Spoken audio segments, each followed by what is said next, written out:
Hi guys, I'm a forester here with something that's been on my mind for the past couple of weeks. A former supervisor of mine, Leonard Killian, passed away recently, and it started me thinking about the men who have greatly influenced my career and my life, and Leonard was one of them. I came up with 4 men who have greatly shaped my life, and I'd like to share them with you. Here we go. First and foremost was my dad. He was a country boy at heart, having been raised on a central Pennsylvania farm. They raised chickens, dairy cattle, sheep, and hogs, as well as farming a considerable amount of land. He left the farm to go to college and spent his career as a minister, mostly of small rural churches in North Carolina and Illinois. He was not only our father, but also our pastor, and both made sure that we were in church every time the doors opened. He was very strict, not only on us, but also on himself. He lived what he preached. I was able to understand that about him, and it helped me appreciate him.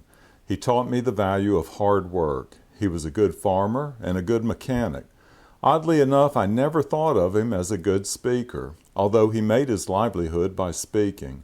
But the lesson I learned is that he did the best he could, and he didn't let discomfort get in his way. He said, "I love you," through his actions, but not necessarily his words. In fact, the closest that I can remember him saying "I love you" to me was when I moved out. He said he would miss me playing the piano. I determined long ago that my daughter and grandchildren would hear me say "I love you" often. Next came Coach Daves. He played several roles in my life, as a teacher, a basketball coach, and a Christian leader in our home church. In each of those roles, Coach Daves served as a great role model. It was a different time in the 1960s, and he started class each day by having a student read a Bible passage. Now, being a preacher's kid and having read the Bible, I knew all the embarrassing stories. And when it was my time, at least once, I picked one to read out loud. I won't go into those details. I sat in the first seat right in front of the door in Coach Dave's 7th grade class. Whenever he left the room, the class would erupt into a loud commotion. Once, before he left the room, he warned us that he better not hear us down the hall or there would be consequences.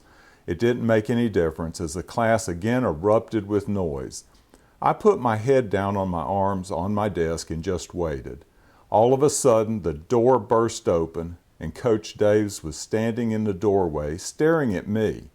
"Tim, get out here," he said sternly. When I got out in the hall, he told me that I should go to the gym and play basketball. He was going to give the class a test. I felt like I was being punished. What grade was I going to get? A 0? That's just one story out of many that I recall. But I looked up to Coach Daves, and I still do. He was a good man serving as a role model for many students over a long time. The last time I saw him, he was visiting my father after he entered hospice care. The third man on this short list is Dr. Zobel, the father of forest genetics, as many call him. I first met Dr. Zobel when I moved to Raleigh, North Carolina to enter forestry school.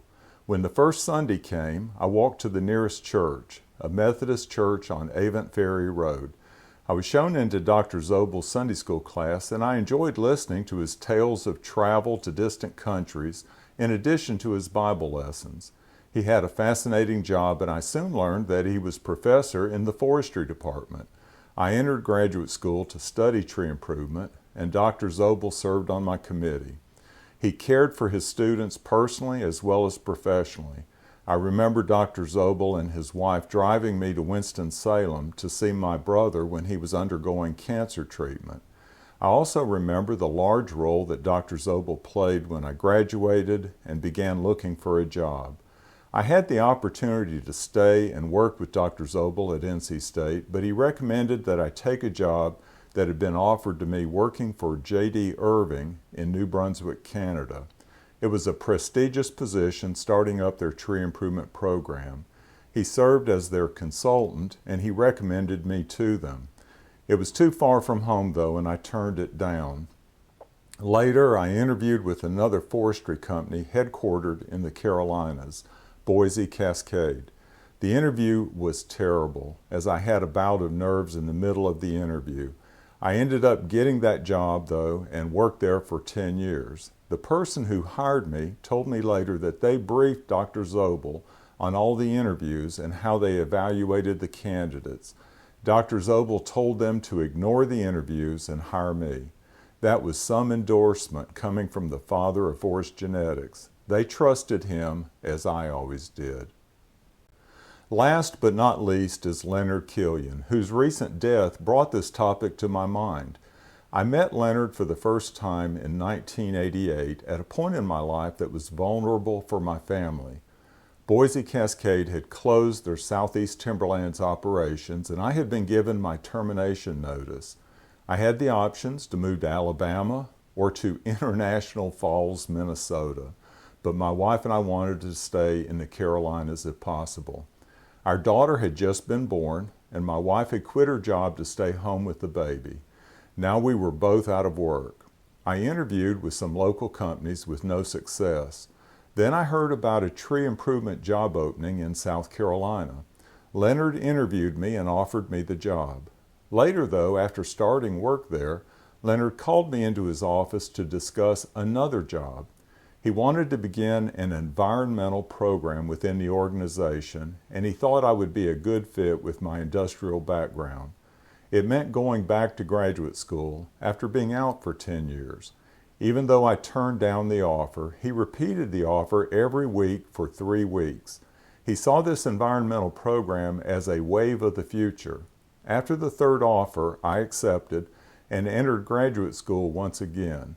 It felt very strange going from real life back to being given a numerical grade again. I got my PhD several years later and started the environmental program, which was recognized nationally as a model program. Eventually, I took on more responsibility for multiple programs, but following Leonard's vision was the basis for my whole career from that point on, almost 37 years since then. With Leonard's passing, 3 of the 4 men who shaped my life have passed on to their reward. I checked his Facebook this morning, and Coach Dave's is still going strong. What men come to your mind who shaped your life? Comment below if you want to share. Y'all take care.